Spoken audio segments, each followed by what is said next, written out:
They said his economic ideas were dangerous, reckless, outdated. But in one breathtaking moment, Trump turned their mockery into humiliation. What happened next exposed everything the globalists tried to hide, and no one saw it coming. The conference hall in Davos stretched like a cathedral of global power. Crystal chandeliers hung above marble floors. Everywhere, the world's economic elite gathered, bankers in tailored suits, tech billionaires sipping champagne, politicians who controlled nations with a signature. This was their territory, their kingdom, and they were about to face their worst nightmare. The doors opened. Silence swept through the room like a cold wind. Donald Trump entered, not with hesitation, not with caution, with the confidence of a man who had already won. His stride was deliberate, purposeful. Every step echoed authority, his expression calm, almost amused. Behind him, cameras flashed, reporters scrambled for position. Everyone knew this was the moment. The globalist elites had spent months preparing their arguments, their carefully crafted narratives, their coordinated attacks on his economic vision. They believed they had him cornered, that he would stumble under their intellectual barrage, that his populist approach would crumble against their expertise. Trump took the stage. The podium stood before him like a throne. He adjusted the microphone, looked across the sea of skeptical faces, and smiled. That smile, the one that drives his enemies insane, the one that says, "I know something you don't." The atmosphere crackled with tension. This wasn't just another speech. This was a battle. Economics as warfare, ideas as weapons, and Trump was about to deploy a masterclass that would leave the so-called experts speechless. The global media had set the stage perfectly. For weeks, they hammered the same narrative. Trump's economic policies will destroy global trade. His tariffs are primitive and dangerous. He doesn't understand modern economics. CNN's panels featured Nobel Prize winners shaking their heads. MSNBC hosts laughed at his simplistic approach. The New York Times published think pieces from Ivy League economists, all saying the same thing. Trump was an economic disaster waiting to happen. In the front rows sat the globalist elite. Christine Lagarde adjusted her notes. Klaus Schwab leaned back, arms crossed. George Soros watched through narrowed eyes. They had their rebuttals prepared, their data points memorized, their coordinated response ready to deploy. Behind them, think tank directors whispered confidently. Central bankers exchanged knowing glances. They believed their economic orthodoxy was unassailable. Free trade absolutism, open borders for capital. Globalization as inevitable destiny. Anyone who challenged this was labeled ignorant, backwards, dangerous, and Trump had challenged all of it. The media cameras focused tight, waiting for him to stumble, to reveal his supposed ignorance, to provide the soundbite they could replay endlessly. Producers in control rooms held their breath. This was supposed to be Trump's humiliation, his exposure as an economic fraud, the moment the globalist establishment could point to forever. See, we told you he didn't understand. But they made one critical mistake. They underestimated him again, just like 2016, just like every battle before. They confused confidence with ignorance, unconventional thinking with incompetence, and they were about to pay the price for that arrogance. Trump glanced at his notes, not because he needed them, but because he wanted them to think he did. The art of war playing out in real time. Let your enemy underestimate you, then strike. Trump began speaking, his voice calm, measured, almost casual. They tell me global trade is complicated, he started, that only experts can understand it, that my approach is too simple. He paused. Let the words hang in the air. Let me show you something simple. What happened next was pure genius. Trump didn't defend his policies. He didn't argue their economic theory. He went straight to results, numbers, facts, undeniable reality.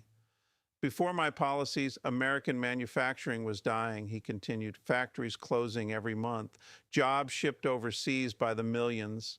Your policies did that. He pointed to the audience, direct, unflinching. Your free trade agreements gutted the American heartland. Your globalization enriched billionaires while workers suffered. And you called it progress. The room shifted uncomfortably. Then Trump unveiled his masterclass. He pulled out chart after chart, manufacturing jobs returning, wage growth accelerating, GDP surging beyond projections, Black unemployment at historic lows, Hispanic unemployment at historic lows. But here's where it got brilliant. He didn't just show American success, he exposed the globalist failure. While you pushed policies that benefited corporations, Trump said, his voice rising with controlled power, I pushed policies that benefited workers. While you talked about abstract economic theories, I delivered concrete results. While you enriched yourselves through global networks, I brought jobs home. Each point landed like a precision strike. He cited specific trade deals, showed exactly how they transferred wealth from workers to executives, named companies that profited while communities died, and he didn't stop there. Trump pivoted to monetary policy, interest rates, currency manipulation, the way central banks had created artificial prosperity for asset holders while crushing savers.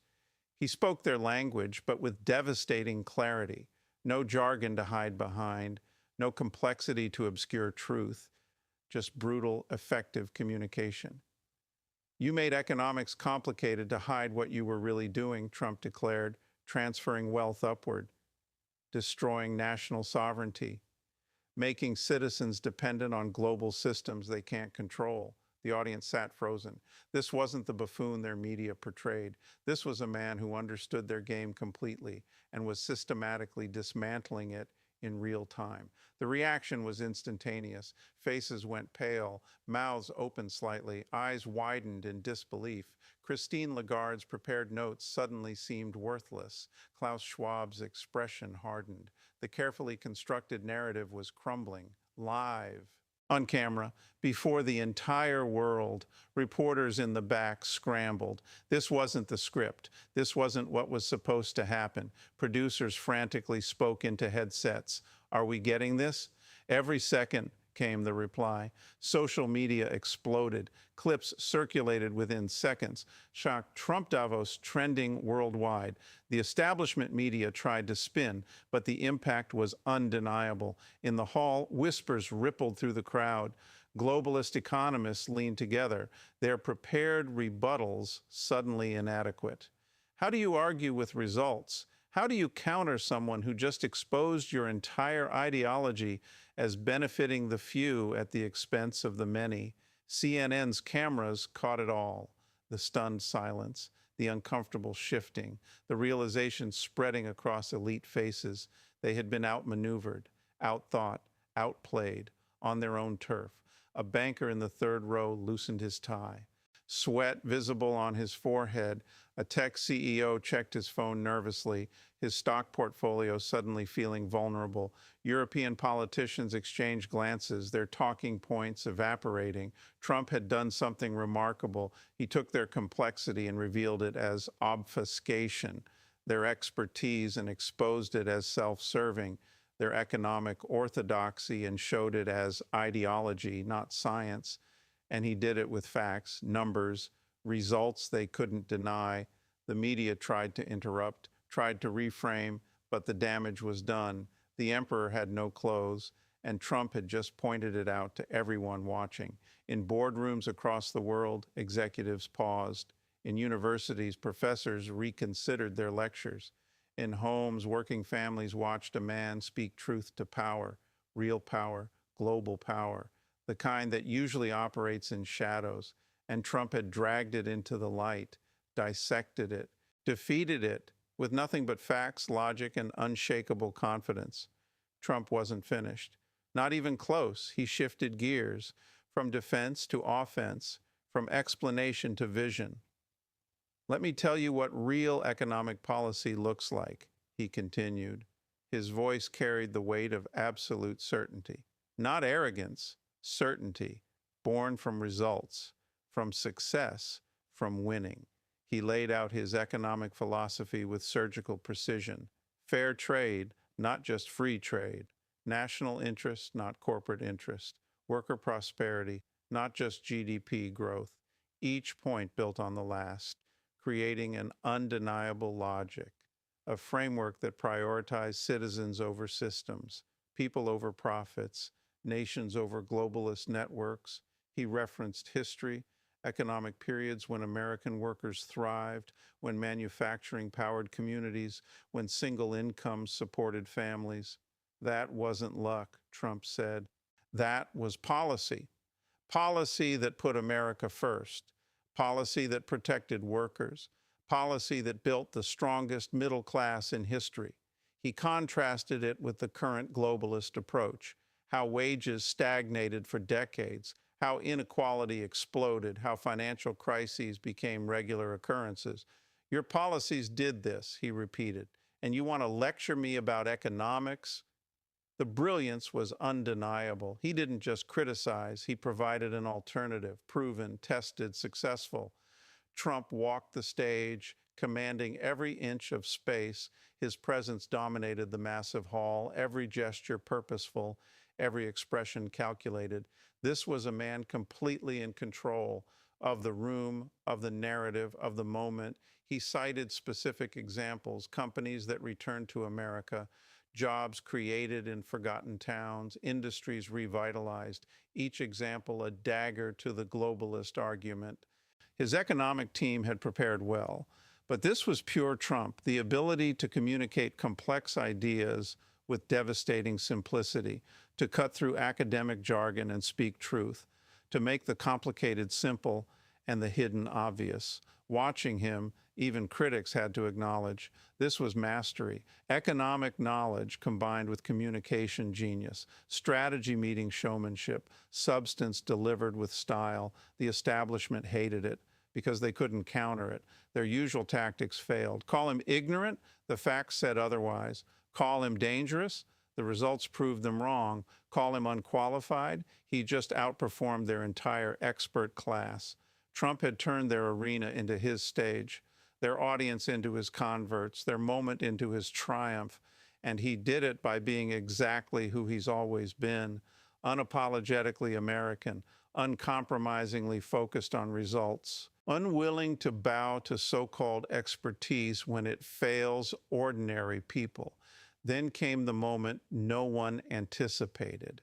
Trump paused mid-speech, looked directly at the camera. "I want to thank the media," he said. Confusion rippled through the room. Thank the media that spent years attacking him? What was this? "You've spent years telling America my economic policies would fail," Trump continued. A slight smile played at his lips. "You gave me incredibly low expectations, and that made it easy to exceed them." The room gasped. He just turned their criticism into strategic advantage, publicly. "Every time you said it couldn't be done," he went on, "you made the success more impressive. Every time you predicted disaster, you made the victory sweeter. So thank you. You've been my best campaign tool." Brilliant, absolutely brilliant. He reframed their entire narrative, made their attacks work for him, turned their weapon into his shield. But he wasn't done with surprises. Trump pulled out a document, held it up. "This is a letter," he said, "from 50 American manufacturing CEOs. Written this week." The audience leaned forward. "They're thanking me for policies that saved their companies. Policies your experts said would destroy them." He began reading excerpts, real companies, real jobs, real people, each one a contradiction to the globalist narrative. Reporters frantically typed. This was new information, unvetted by their narrative managers, raw, unspun, dangerous to their storyline. Trump named specific factories, towns where they operated, workers employed. "These people don't care about your economic theories," he said. "They care about paychecks, feeding families, and building futures. And my policies delivered that." Another twist, he addressed China directly. The previous administration let China manipulate currency, steal technology, and dump products. They called it engagement. I called it economic warfare, and I fought back. He detailed specific actions, tariffs that worked, negotiations that succeeded, intellectual property protections that mattered. The establishment had claimed these would trigger economic collapse. Instead, they triggered Chinese concessions, American gains, worker protections. They told you I didn't understand trade, Trump said, but I got China to the table. I got them to negotiate. I got them to make concessions they never made before because I understood something your experts didn't. He paused for effect. Leverage. One word. Devastating in its simplicity. The globalists had given away American leverage for decades, called it cooperation. Trump recognized it as surrender, and he reversed it. The surprise wasn't just what he said, it was the undeniable proof backing every word. Outside the conference hall, the reaction was electric. MAGA supporters watching on screens erupted.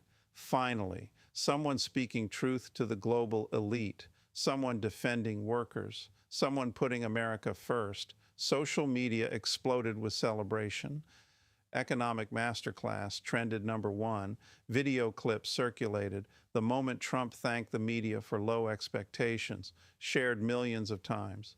The letter from manufacturing CEOs, dissected and celebrated. His China comments, analyzed and praised. In diners across America's heartland, people watched. Factory workers on break, truckers at rest stops, families in living rooms. They saw someone speaking for them, actually understanding their lives, their struggles, their victories when his policies worked. The comment sections filled. He gets it. This is why we voted for him. Finally, someone who understands real economics, not academic theory. MAGA rallies watching on jumbotrons cheered. USA chants broke out. Flags waved. The connection between Trump and his base strengthened because this wasn't abstract. This was their lives, their jobs, their communities, and Trump was defending them on the world stage against the very people who had failed them for decades. Conservative media amplified the moment. Trump destroys globalist economics in real time. Economic Masterclass leaves establishment speechless. Watch Trump dismantle decades of failed policy in minutes. The clips played repeatedly, each viewing reinforcing the message. This wasn't luck, this was mastery. Even some liberals admitted it, grudgingly in private conversations. I hate the guy, but he made some points. Those manufacturing numbers are real. Maybe the establishment did fail workers. The Overton window shifted. Economic nationalism became defensible. Worker-first policies became reasonable. Trump had changed the conversation. Again, his supporters felt vindicated. Everything they believed, everything they argued, confirmed by the master himself on the biggest stage against the toughest opponents. The energy was infectious. Donations poured in. Volunteer sign-ups surged. The movement strengthened because nothing energizes a base like watching their leader dominate, absolutely dominate with facts, logic, and unshakable confidence. In union halls, workers discussed it. Some who hadn't supported Trump before reconsidered. Results matter. Jobs matter. Maybe this guy actually delivered. The political landscape shifted subtly but significantly. Trump had done more than win a debate. He changed minds, moved opinions, expanded his coalition, all by simply telling the truth with receipts. Trump concluded his speech, but the implications were just beginning. This is only the start, he said. His voice carried promise and warning. We've proven these policies work. We've shown the establishment was wrong. Now we're going to expand them. The audience stirred. Expand them? How? Trump smiled, that knowing smile. In the coming weeks, we're announcing new initiatives, economic policies that will shock the so-called experts again, trade deals that actually benefit Americans, tax reforms that reward work, not wealth transfers. He was teasing, setting up the next battle, the next victory. They'll say it can't be done, Trump continued, just like they said before. And just like before, we'll prove them wrong. The message was clear. This wasn't a one-time thing. This was sustained strategy, economic warfare against failed orthodoxy, and he was winning. Watch what happens next, Trump challenged, both the audience in the room and viewers worldwide. Watch how we continue to put workers first, how we continue to rebuild American industry, how we continue to prove that economic nationalism works. The call to action was implicit but powerful. Stay engaged, pay attention, support the movement, because the establishment won't give up easily. They'll fight back, deploy their media, activate their networks, try to undermine and obstruct. They have the institutions, Trump said, but we have the truth. They have the credentials, but we have the results. They have the platform, but we have the people. It was a rallying cry, a call to continued action. The economic battle wasn't over. It was entering a new phase, and Trump needed his coalition energized, focused, ready. He hinted at specific targets, industries to revitalize, regions to rebuild, policies to implement, each hint a promise, each promise a commitment. The supporters listening felt it. This was their moment to stay involved, to push forward, to help finish what was started. Trump was giving them ownership of the movement, of the policies, of the victories. Together, we're rewriting economics, he declared, not in textbooks, but in paychecks, not in theories, but in factories, not in academic papers, but in American communities. The tease was set, more victories coming, more policies to implement, more establishment narratives to destroy, and an invitation to be part of it all. Trump stepped back from the podium. The speech concluded, but the impact was just beginning. The conference hall sat in stunned silence, processing what just happened, an economic masterclass delivered by the man they called unqualified, the man they mocked as ignorant, the man they swore didn't understand economics. He just schooled them all on their turf, by their rules, and won decisively. Trump's exit was as powerful as his entrance. Confident strides, head high, that slight smile. The smile of a man who knew exactly what he'd done. Behind him, chaos erupted, media scrambling for spin, globalists huddling to respond, supporters celebrating worldwide. He had done it again, taken on the establishment, used their arena against them, turned their weapons into his victory. The hero narrative was complete. Trump as the defender of workers, the champion of forgotten communities, the strategist who outthought the so-called experts. This was more than politics, more than economics. This was cultural warfare, and Trump just won a decisive battle. The globalist critics entered that hall confident, sure of their intellectual superiority, certain their credentials and institutions made them unassailable. They left humiliated, exposed. Their emperor has no clothes moment broadcast worldwide. Trump had delivered a masterclass, not just in economics, but in power, in communication, in leadership. He showed that results beat credentials, that truth beats narrative, that fighting for actual people beats serving abstract systems. As he exited the building, supporters chanted his name. Cameras captured it all, the victorious departure, the stunned establishment, the energized movement. History would record this moment, the day Trump outmatched the globalists on economics, the day the establishment narrative crumbled, the day workers had a champion who could fight intellectually and win. The implications would ripple for years, changing economic debates, shifting policy discussions, empowering nationalist movements worldwide. Because Trump proved something critical. You don't need to accept their framework, their language, their assumptions. You can challenge it all with facts, with results, with courage, and you can win. That was the real masterclass, not just economics, but how to fight, how to win, how to change the game entirely. Trump walked to his motorcade. The Davos elite watched from windows, knowing they just witnessed something historic, a shift in power, a change in narrative, the beginning of their decline, and the rise of something they couldn't control: economic nationalism, worker-first policies, America first. Trump didn't just give a speech. He declared victory in an economic war they didn't even know they were losing until now. The hero had prevailed. The critics were vanquished, and the movement grew stronger. Unstoppable, undeniable, victorious.